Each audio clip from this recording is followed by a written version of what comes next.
আমাদের তো আবার এক নেতা বলছে যে বাবরি মসজিদ উদ্বোধন করবে। বাবরি মসজিদ তারা কেড়ে নিয়েছে, তা আমাদের নেতা বাবরি মসজিদ উদ্বোধন করবে। আপনাকে বলি, 1 মিনিট একটু দেখেন তো, একটু খেয়াল করেন। পৃথিবীতে 10টা সেরা মন্দিরের মধ্যে ভারতবর্ষের মধ্যে 10টা মন্দিরের 9টা আছে। পৃথিবীর সবচেয়ে উন্নত মানের মন্দিরের যদি হিসাব করেন, 10টা সেরা মন্দিরের 9টা কোথায় বলেন? ভারতবর্ষে। পৃথিবীর 10টা সেরা মসজিদের মধ্যে ভারতবর্ষে রয়েছে প্রায় 1টা অথবা 2টো। পৃথিবীর 10টা সেরা মসজিদের মধ্যে ভারতবর্ষে কটা রয়েছে? 1টা অথবা 2টো। পৃথিবীর 100টা সেরা বিদ্যালয়, ইউনিভার্সিটি, বিশ্ববিদ্যালয়ের মধ্যে যদি লিস্ট করা যায়, ভারতবর্ষে 1টা বিশ্ববিদ্যালয় নাই যে 1 থেকে 100 পর্যন্ত তার মধ্যে কোনো একটা স্থান দখল করবে। পাশে যদি কোনো ডোবা থাকে তো ডুবে গিয়ে মরেন আপনি। আমাদের মরা উচিত। কথা বুঝাতে পেরেছি আমি আপনাদেরকে? এদেশে মন্দির প্রয়োজন নেই, এদেশে মসজিদের প্রয়োজন নেই। তেমনি সমীক্ষা বলছে পশ্চিমবঙ্গের 48% মসজিদের সালাত হয় না, নামাজ হয় না। আর উনি বাবরি উদ্বোধন করার জন্য ব্যস্ত হয়ে আছেন। কেন একটা হসপিটাল করা যায় না? একটা উচ্চমানের শিক্ষা প্রতিষ্ঠান করা যায় না?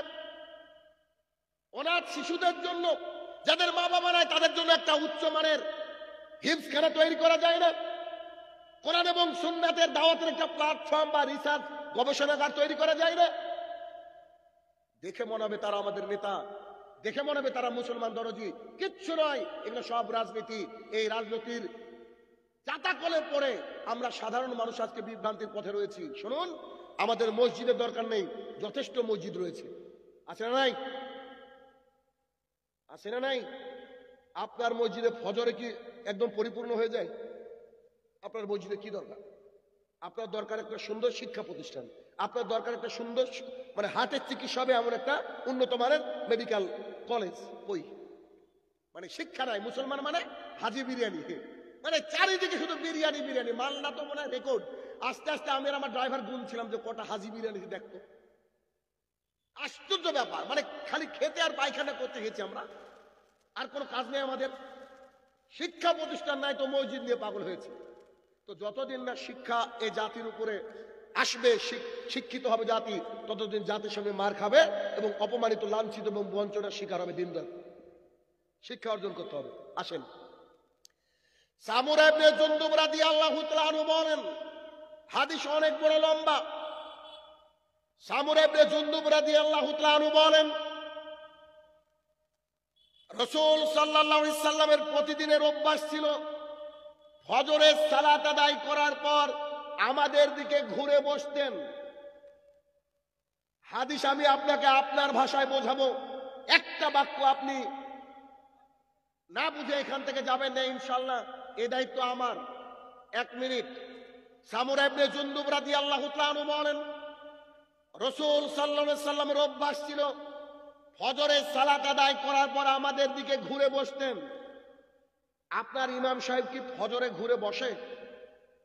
জি, 5 ওয়াক্তে ঘুরে বসে? এটা বসতে হবে, এটা সুন্নাহ। আপনার ইমাম সাহেব বসতে বাধ্য, কারণ সে মুহাম্মদ সাল্লাল্লাহু আলাইহি ওয়াসাল্লামের অনুসারী। কিন্তু আমাদের এক শ্রেণীর ভাইয়েরা আছে, তাদের আবার 2 ওয়াক্তে বসে, বাকি 3 ওয়াক্ত বসে না। এই তরিকা মুহাম্মদ সাল্লাল্লাহু আলাইহি ওয়াসাল্লামের নয়। প্রত্যেক ওয়াক্তের সালাত যখন সালাম ফিরিয়ে ফেলবে ইমাম সাহেব, ঘুরে মুসল্লির দিকে মুখ করে বসতে হবে। হাদিস থেকে শুধু হাদিস শুনলে হবে না, শিক্ষা নিতে হবে। আসেন তার পরের বাক্য শুনি। তিনি সেই দিন আমাদের দিকে বসলেন। তিনি ফজরে বসার পরে আমাদেরকে বলতেন, আমার সাহাবীরা, তোমরা কেউ কেউ স্বপ্ন দেখেছো নাকি আজকে? আমরা স্বপ্ন দেখলে বলতাম। তিনি আমাদেরকে আল্লাহর রহমতে স্বপ্নের তাবির ব্যাখ্যা করে দিতেন। সেদিন আমাদের দিকে ঘুরে বসলেন, বসার পরে বলছেন, ও আমার সাহাবীরা, তোমরা কি কেউ স্বপ্ন দেখেছো নাকি? তখন আমরা বললাম, জি না, আজকে রাত্রে আমরা কেউ স্বপ্ন দেখিনি। তখন রাসূল সাল্লাল্লাহু আলাইহি সাল্লাম বললেন, আজকে রাতে আমি যা দেখেছি তা তোমাদের সামনে বয়ান করছি, শোনো। একটা লম্বা হাদিস, 4 ঘন্টা বক্তৃতা করা যায়। একটা হাদিস দিয়ে আপনাকে আমি দেখাবো সুর ছাড়াও বক্তৃতা চলে, আপনাকে আমি দেখাবো গজল ছাড়াও বক্তৃতা চলে, আপনাকে আমি দেখাবো কিচ্ছা কাহিনী ছাড়াও বক্তৃতা চলে, আপনাকে আমি দেখাবো গাল গল্প ছাড়াও বক্তৃতা চলে। শুধু হাদিস আর কোরআন দিয়ে সারা রাত আলোচনা করা যাবে, কোনো রকমের কোনো ঘাটতি হবে না ইনশাল্লাহ। আপনাকে দেখাচ্ছি। রাসূল সাল্লাল্লাহু আলাইহি সাল্লাম বললেন শরব, সাহাবায়ে কেরাম বসে আছেন ফজরের পর। তিনি সাহাবীদেরকে এবার বলতে লাগলেন, দুইজন ব্যক্তি আমার কাছে আসলেন, একজন ডানে একজন বামে। তারা আমাকে নিয়ে যেতে লাগলো পবিত্র একটা ভূমির দিকে, মনে হয় শাম অথবা সিরিয়ার দিকে হবে। তারা আমাকে নিয়ে যেতে থাকলো, আমি চলতে শুরু করলাম। চলতে চলতে চলতে দেখি একজন ব্যক্তি বসে আছে আর তার পাশে আরেকজন ব্যক্তি দাঁড়িয়ে আছে। আপনারা খাল বিল তো দেখেছেন, খাল বিলে যেমন মাছ মারে ছিপ দিয়ে বড়শি এরকম বাঁকা হয়, এই বড়শির সাইজটা যদি এত বড় হয় তো কেমন হবে। রাসূল সাল্লাল্লাহু আলাইহি সাল্লাম বলছেন, যে ব্যক্তি দাঁড়িয়ে আছে তার হাতের উপরে অনেক বড় একটা সাইজের লোহার আংটা, যে ব্যক্তি বসে আছে তার গালের মধ্যে এভাবে ঢুকিয়ে দিচ্ছে, এখান থেকে চিরে এত দূর নামিয়ে দিচ্ছে, গল গল গল গল করে রক্ত বেরাচ্ছে, এখান থেকে বের করে নিয়ে বাম গালটা চিরে দিচ্ছে, তারপরে আবার ডান গালে এসে দেখছে ডান গালটা রেডি হয়ে গেছে, আবার চিরে দিচ্ছে। রাসূল সাল্লাল্লাহু আলাইহি সাল্লাম বলছে, হাই হাই হাই, এরা কারা? এরা এমন কি পাপ করলো এদেরকে এই শাস্তি দেওয়া হচ্ছে? তখন তারা দুজন আমাকে বললেন, আল্লাহ রাসূল সাল্লাল্লাহু আলাইহি সাল্লাম চললেন সামনের দিকে চলেন। রাসূল সাল্লাল্লাহু আলাইহি সাল্লাম বললেন, আমি তাদের দুজনকে অনুসরণ করলাম, তাদের পেছন পেছন চলতে শুরু করলাম। কিছু দূর যাওয়ার পরে দেখি একজন ব্যক্তি আরাম কেদারায় যেমন বিশ্রাম করে ওরকম করে শুয়ে আছে, তার পাশে একজন ব্যক্তি একটা পাথর নিয়ে দাঁড়িয়ে আছে, পাথর দিয়ে তার মাথায় মারছে, মাথাটা ছিন্ন ভিন্ন হয়ে যাচ্ছে আর পাথরটা নিচের দিকে চলে যাচ্ছে। পাথরটা ওখান থেকে তুলে এনে দেখছে মাথা রেডি, আবার মারে, আবার চিৎকার করে পাথর নিচে পড়ে যায়, আবার পাথরটাকে নিয়ে আসছে। রাসূল সাল্লাল্লাহু আলাইহি সাল্লাম বলছে, এরা কারা, কি এমন পাপ করেছে এদেরকে শাস্তি দেওয়া হচ্ছে? তারা দুজন আমাকে বললেন, মুহাম্মদ সাল্লাল্লাহু আলাইহি সাল্লাম বলছেন, তারা দুজন আমাকে বললেন সামনে চলেন। আমরা সামনে চলতে লাগলাম, আমরা সামনে চলতে লাগলাম। আচ্ছা দেখেন, এবার আমরা সামনে চলতে লাগলাম। সামনে গিয়ে দেখি একটা তন্দুরের মতো জায়গা। আপনি কৃষক মানুষ, আপনি এটা আপনার এলাকার মানুষ কৃষি কাজ করে খায়, আপনারা এটা ভালো বুঝবেন। আপনাদের ধান রাখার জন্য যে একটা জায়গা ছিল আগেকার মানুষ রাখতো, এটাকে আমরা গোলা বলতাম। গোলা, আপনারা কি বলতেন? গোলা। তো গোলার উপরেরটা সরু হয় আর মাঝটা হচ্ছে একটু মোটা হয়। রাসূল সাল্লাল্লাহু আলাইহি সাল্লাম বলছে, আমি দেখলাম এরকম একটা গোলার মতো তন্দুরের মতো গর্ত, এই গর্তের মধ্যে দাউ দাউ করে আগুন জ্বলছে, নারী আর পুরুষ সেই গর্তের মধ্যে আছে। আগুন উপরের দিকে উঠছে, নারী পুরুষকে আগুন একেবারে উপচে করে ফেলে দিবে এরকম পরিস্থিতি। আগুন যখন নিচে নামছে তারাও নিচে নামছে, ভেতর থেকে চিৎকার আসে।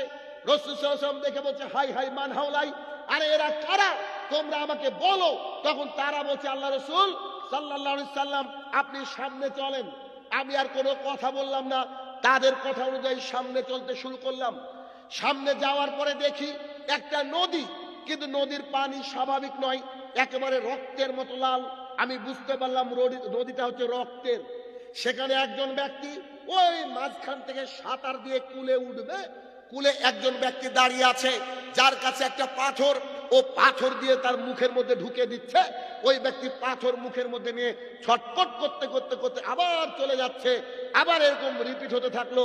তখন রাসূল সাল্লাল্লাহু আলাইহি ওয়াসাল্লাম বলছে, এরা কারা, কি এমন অপরাধ করেছে, এত শাস্তি, এত পাপ, এত শাস্তি এদেরকে দেওয়া হচ্ছে, ঘটনা কি? তারা দুজন আমাকে বললেন, চলেন সামনে। হাদিস শেষ হয়নি, অনেক লম্বা হাদিস। কতগুলো আযাব দেখাবো আর কতগুলো পাপ দেখাবো আপনাকে, দেখেন একটু।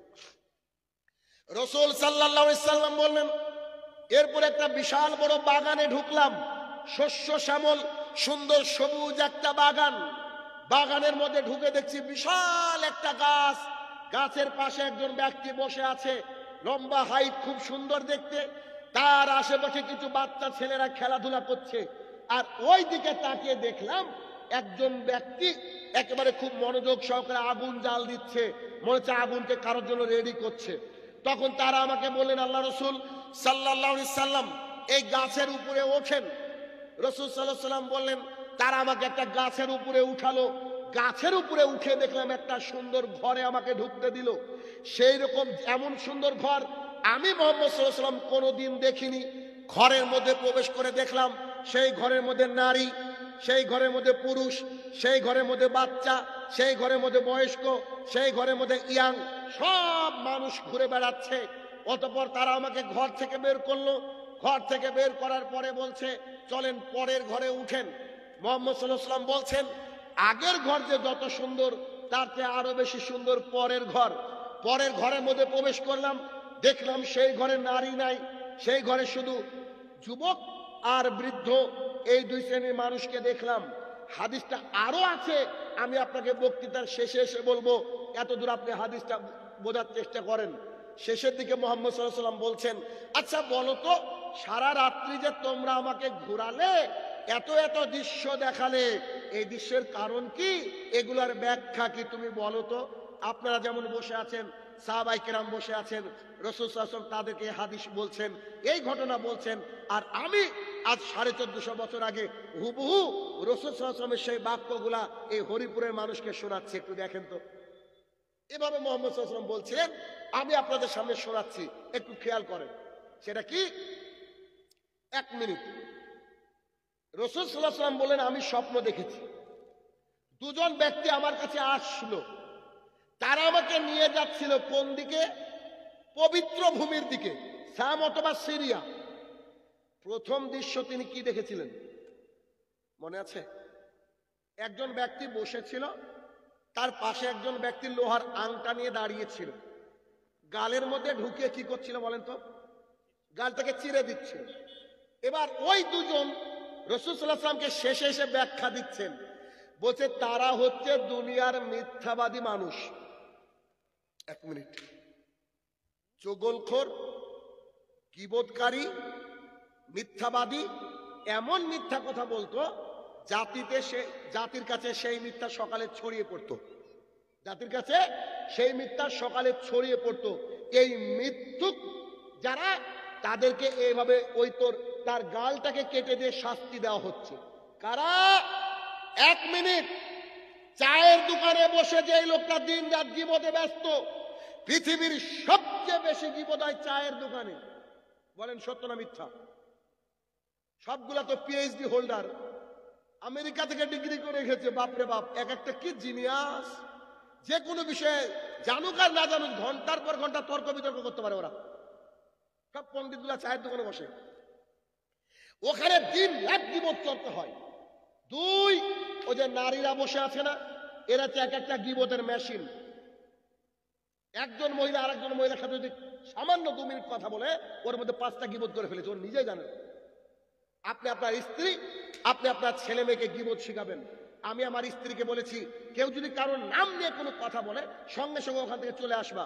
আমার স্ত্রী তাই করে, আলহামদুলিল্লাহ। আপনার স্ত্রীকে শেখাতে হবে, গীবত শোনা যাবে না। জি, গীবত তো শোনা যাবে না। কোন একজন ব্যক্তি বলছে, জানো এই লোকটা এরকম, আপনি যদি বলেন হ্যাঁ হ্যাঁ হ্যাঁ বা এরকম করেন, তাও গীবত করলেন আপনি। ইশারাতেও গীবত হয়, ইশারাতেও গীবত হয়। 3, এই যে চেয়ারে বসেছি না, এই চেয়ারে বসে যেসব বক্তারা কথা বলে আল্লাহ তাআলার জমিনে, প্রায় 95-96% বক্তাদেরকে দেখবেন মিথ্যা কথা বলে, কোনো হিসাবই নাই। এমনি দিন রাত মানুষকে মিথ্যা কথা বলছে, কেচ্চা কাহিনী বলছে, যা ঘটেনি তার জীবনে সেই ঘটনা বলছে। একই বক্তা, এমন বক্তাকে আমরা চিনি, একই ঘটনা বলছে 7 জায়গায় 3 রকম। এখানে বসে মিথ্যা কথা বলে। তাহলে বক্তারা আছে জাহান্নামের একেবারে দ্বার প্রান্তে। এখন আপনাদের এখানে কিছু কোশ্চেন আসতে পারে, কোশ্চেন আমি আনসার দিব। গীবত কাকে বলে? গীবত কাকে বলে জানা দরকার আছে না নাই? আবু হুরায়রা রাদিয়াল্লাহু তাআলা আনহু বলেন, আপনি তাজ্জব হয়ে যাবেন, গীবতের সংজ্ঞা নিয়ে নেন। আবু হুরায়রা রাদিয়াল্লাহু তাআলা আনহু বলেন, রাসূল সাল্লাল্লাহু আলাইহি সাল্লাম বললেন, ও আমার সাহাবীরা, তোমরা কি জানো না কি গীবত কাকে বলে? সাহাবীদেরকে রাসূল সাল্লাল্লাহু আলাইহি সাল্লাম কি করলেন? জিজ্ঞাসা করলেন, তোমরা কি গীবতের সংজ্ঞা জানো? গীবত কাকে বলে জানো? তখন সাহাবায়ে কেরাম বলছে, আল্লাহু ওয়া রাসূলুহু আলাম, আল্লাহ এবং তার রসুল ভালো জানে। তখন রাসূল সাল্লাল্লাহু আলাইহি ওয়াসাল্লাম বলছেন, ভালো করে শুনবেন, তোমার কোনো ভাইয়ের একটা কথা কারোর সামনে বলছো, ওই ভাই যদি ওই কথাটা শুনতে পায়, ওর কষ্ট লাগলে সেটার নাম হচ্ছে গীবত। বুঝতে পারেননি বোধহয়? আর একটু ক্লিয়ার বোঝাই। ধরেন এই যে মাইনুল আপনার সামনে বলছে যে জানো আব্দুর রহমান খুব একটা সুবিধার লোক না, এই লোকটা খুব একটা সুবিধার লোক না, মানে উল্টো পাল্টা কথা বলে দিনরাত। এরকম কথা আমরা বলি কি বলি না? সব হরহামেশাই বলি, তাই না? এই কথাটা যখন মাইনুল বলল, আর যার সম্পর্কে বলছে আব্দুর রহমান, সে যদি শুনতো কষ্ট পেত কি পেত না? বলেন না গো। এইটার নাম হচ্ছে গীবত। চট করে একজন সাহাবী উঠে বলছেন, আল্লাহ রাসূল সাল্লাল্লাহু আলাইহি সাল্লাম, যার ব্যাপারে বলছি তার মধ্যে যদি এটা থাকে, মানে যাকে বলছি ও খারাপ লোক, ও যদি সত্যি খারাপ হয়, রাসূল সাল্লাল্লাহু আলাইহি ওয়াসাল্লাম বলছেন যদি ও সত্যি খারাপ হয় তবেই গীবত। অবাক হননি কথা শুনে? যদি সত্যি সে খারাপ হয় তবে গীবত, আর যদি তার মধ্যে ওইটা না থাকে তাহলে অপবাদ। অপবাদ মানে মানুষ খুন করার চেয়ে মানে মানুষ খুন করা যেমন পাপ, অপবাদ দেওয়া তেমন পাপ। তাহলে কি, কোন একটা ভাইয়ের কথা তার অনুপস্থিতিতে কারোর সামনে বলা, সেই ভাই যদি কষ্ট পায় তার নাম হচ্ছে গীবত। এখন আপনাদের অনেকের প্রশ্ন, শাহিনুর রহমান সাহেব কিছুদিন আগে বেদের মেজুসনা গান করা বক্তাকে ধুয়ে ছেড়ে দিয়েছেন স্টেজে, তো সেই বক্তা তো শুনে খুব কষ্ট পেয়েছে, তো সেই বক্তা যে শুনে কষ্ট পেল, এটাকে আপনি গীবত করলেন না? আপনার উচিত আমাকে প্রশ্ন করা, তবেই তো আপনি জানতে পারবেন। আপনাকে আপনি জানি আপনি প্রশ্ন করবেন না, আমি অ্যান্সার দিচ্ছি, একটু মনোযোগ সহকারে শুনেন। গীবত হচ্ছে 3 প্রকার। কত প্রকার? গীবত হচ্ছে 3 প্রকার। এক, হারাম গীবত।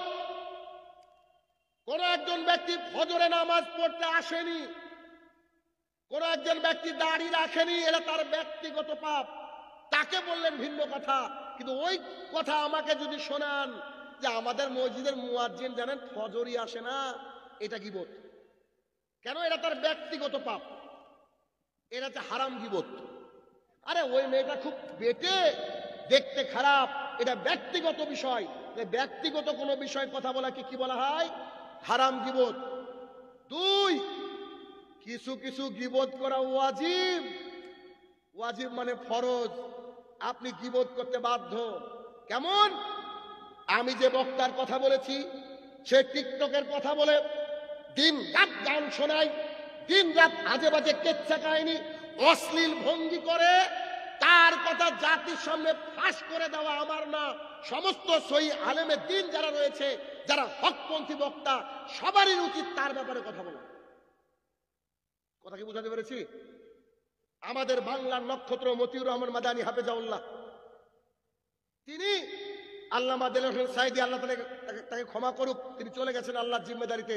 তার ব্যাপারে তিনি মানুষকে, তিনি যে ভুল একটা কনসেপ্টের উপরে ছিলেন, এটা কিন্তু তিনি প্রথম ধরিয়ে দিয়েছিলেন, যার ফলস্বরূপ তিনাকে অনেক মানুষ দেখতে পাচ্ছ না।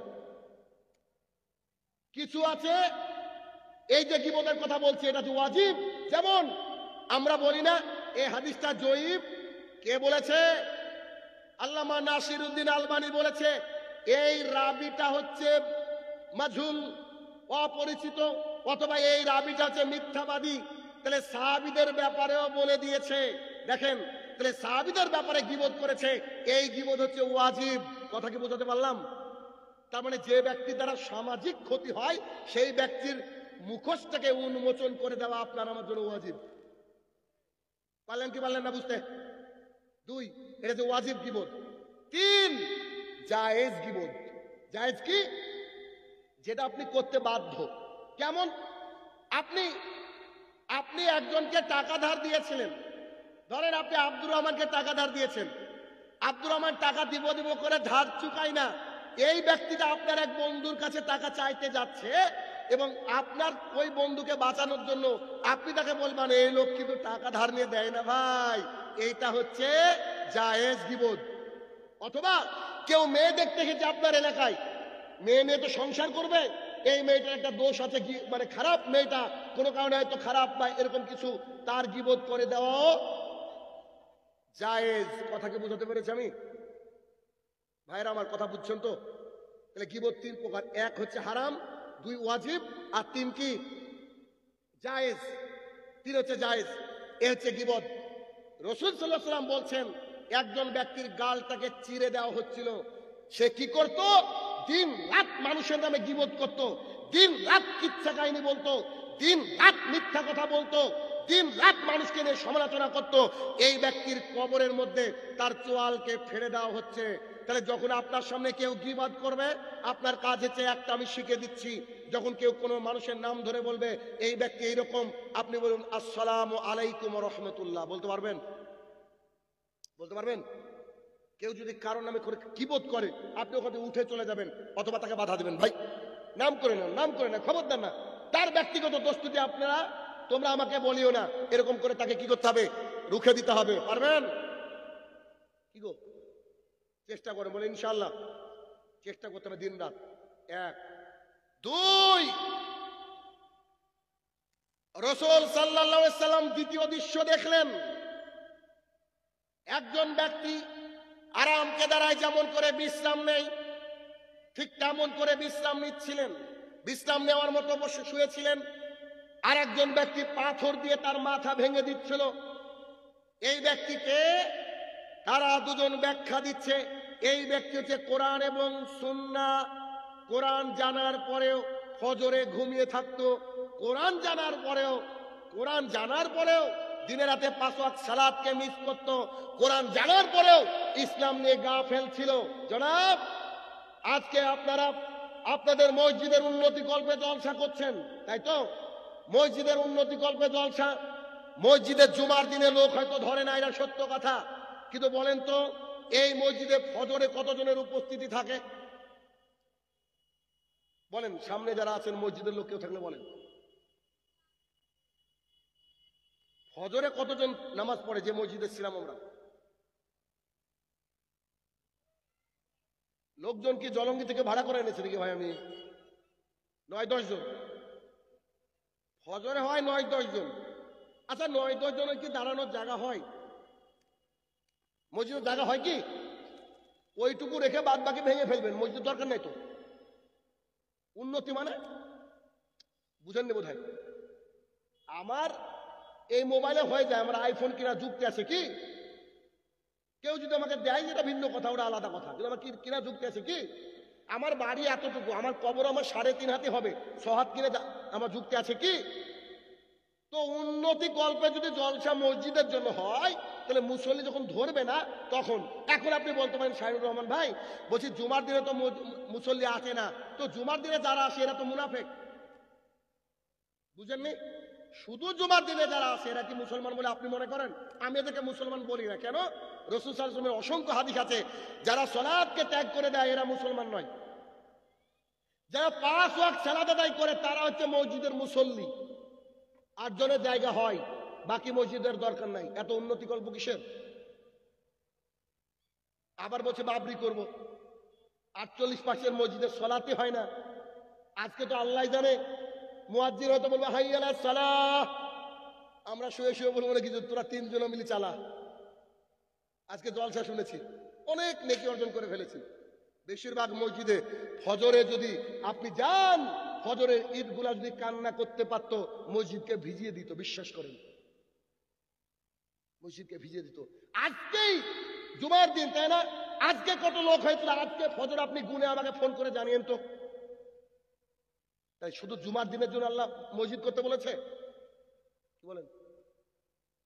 জুমার দিনে কি স্পেশাল ভাবে ডাকা হয় কাউকে? ওই হাইয়ালা সলাই তো বলা হয় সব সময়, ভোরে বরং স্পেশাল কিছু বলা হয়। ভোরে ভোরে একটা বাক্য স্পেশাল বলা হয় না, আসসালাতু খায়রুম মিনান নাওম।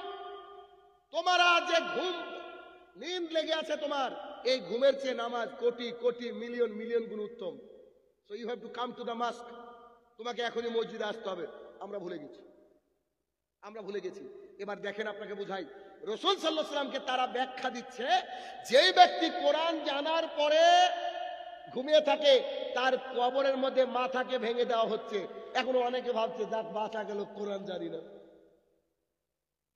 মনে করছে কোরআন জানি না। জি, সূরা ফাতিহা জানেন, কুল হু আল্লাহু আহাদ জানেন, তার মানে আপনিও কোরআন জানেন, বাঁচার রাস্তা নাই। আপনিও জানেন বাঁচার রাস্তা নাই। যেই ব্যক্তি কোরআনকে জেনে নিয়েছে, এই ব্যক্তিকে 5 ওয়াক্ত সালাত আদায় করতে হবে যতক্ষণ ওর সেন্স আছে, পাগল হয়নি। জনাব উম্মে মাকতুম রাদিয়াল্লাহু তাআলা বলেন, আল্লাহ রাসূল সাল্লাল্লাহু আলাইহি সাল্লাম অন্ধ মানুষ, চোখে দেখতে পায় না, আপনি আমাকে অনুমতি দেন সালাত আদায় করার। রাসূল সাল্লাল্লাহু আলাইহি সাল্লাম বললেন, আপনি কি আযান শুনতে পান নাকি? জি, আমি তো আযান শুনতে পাই। রাসূল সাল্লাল্লাহু আলাইহি সাল্লাম বলেন, মসজিদে আসতে হবে যে কোনো মূল্যে। কি দিয়ে বুঝাবো আপনাকে আমি? আল্লাহ রাসূল সাল্লাল্লাহু আলাইহি সাল্লাম বলছেন, আযান দেওয়ার কি ফজিলত, প্রথম কাতারে দাঁড়ানোর কি ফজিলত, আযান দেওয়ার কি ফজিলত, প্রথম কাতারে দাঁড়িয়ে নামাজ আদায় করার কি ফজিলত। মানুষ যদি জানতো তাহলে মানুষের মধ্যে মারামারি লেগে যেত। আযান দেওয়ার জন্য, প্রথম কাতারে দাঁড়ানোর জন্য লটারি করা লাগতো আযান দেওয়ার জন্য। রাসূল সাল্লাল্লাহু আলাইহি ওয়াসাল্লাম বলছেন, মসজিদে এসে সালাত আদায় করার যে কত নেকি মানুষ যদি জানতো, হামাগুড়ি দিয়ে হলেও মসজিদে উপস্থিত হতো। যে কোনো মূল্যে আপনাকে মসজিদে আসতে হবে। আর যদি না আসেন, কবরের মধ্যে যাওয়ার পর আপনাকে শাস্তি ভোগ করতে হবে। এই পাপ হচ্ছে আপনার নামাজকে ছেড়ে দেওয়া, আর তার আযাব হচ্ছে কি, মাথাকে ভেঙে দিচ্ছে ফেরেশতা মেরে।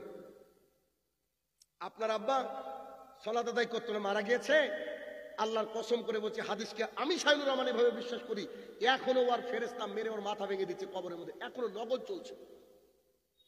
আপনি যদি চান ফেরেশতা আপনার মাথাটা ভাঙুক, সো আপনি যেমন করে চলছেন চলেন।